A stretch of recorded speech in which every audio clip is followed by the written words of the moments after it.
Hola, hoy vamos a ver el género narrativo. Vamos a centrarnos en su definición, en sus características y sobre todo en sus tipos, en los diferentes subgéneros narrativos que existen.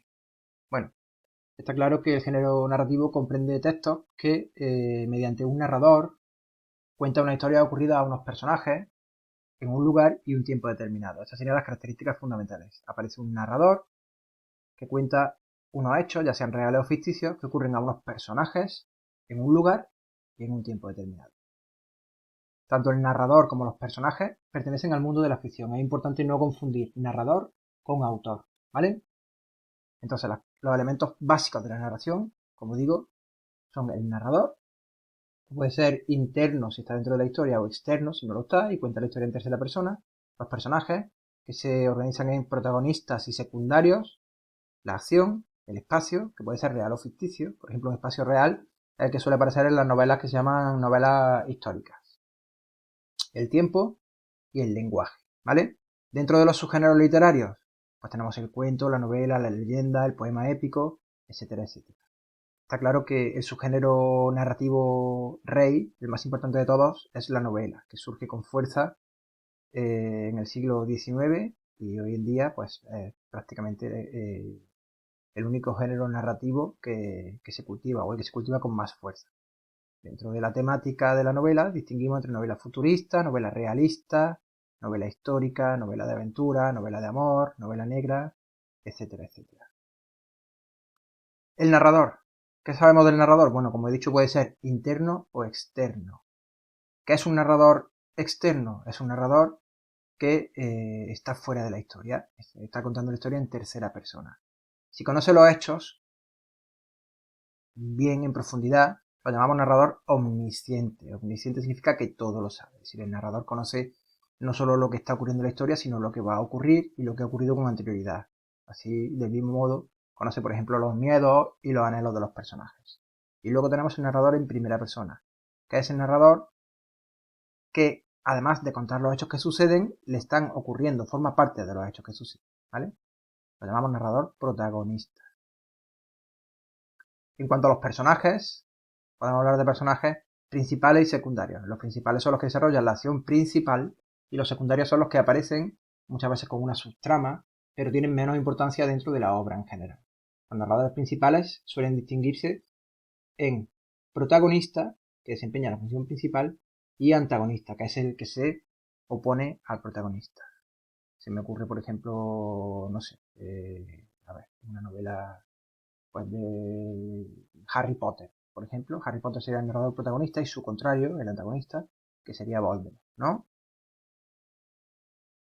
En cuanto al espacio, el espacio puede ser, es decir, el lugar en el que ocurren los hechos, puede ser un espacio real, reconocible, o puede ser un espacio imaginario. Un espacio real, pues si me ocurre, por ejemplo, no sé, entre El guardián entre el centeno, que es una novela muy importante, es de un chico que se escapa de un reformatorio, de un colegio interno, y todo lo que le ocurre en la ciudad de Nueva York. Bueno, pues a pesar de que los hechos son inventados, el espacio en el que ocurren esos hechos es real. Sin embargo, tenemos otras novelas, otras narraciones, en las que el espacio en el que ocurren los hechos es un espacio ficticio. Por ejemplo, se me ocurre Narnia, o la Tierra Media en El Señor de los Anillos, o el castillo de Hogwarts en Harry Potter, etcétera, etcétera. ¿Vale? En el tiempo no nos paramos demasiado, o en los tipos de tiempo. Sí que me gustaría detenerme un poco en cómo se cuenta la historia. Es decir, los hechos siempre ocurren de manera cronológica. Todo tiene un principio y tiene un final. Sin embargo, el modo de contarlo puede ser variado.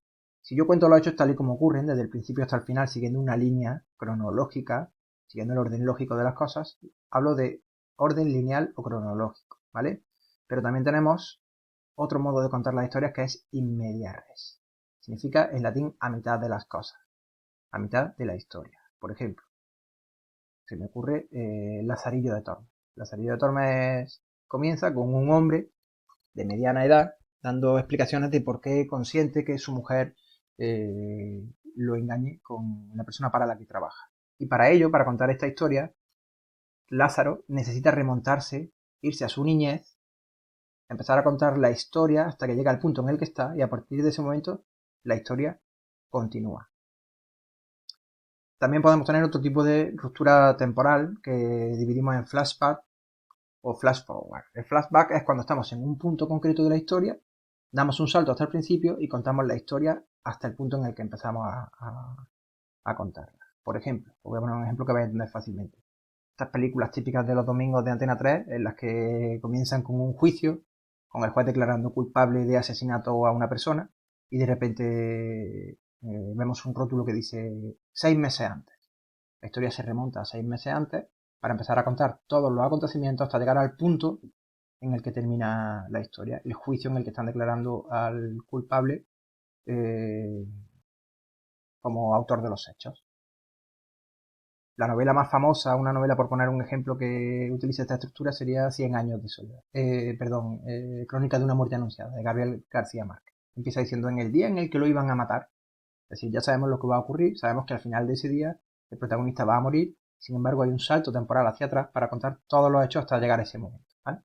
Y luego tenemos la estructura de contrapunto o de puzzle, es en la que se nos va presentando la historia pedazo a pedazo y hasta que no las tenemos todas, hasta que no tenemos todas las piezas y las unimos, no podemos entender el conjunto general del argumento.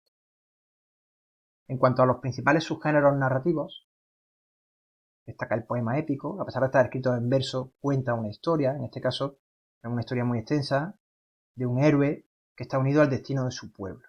Tenemos como ejemplo el Cantar de Mio Cid o en Francia el Cantar de Roldán.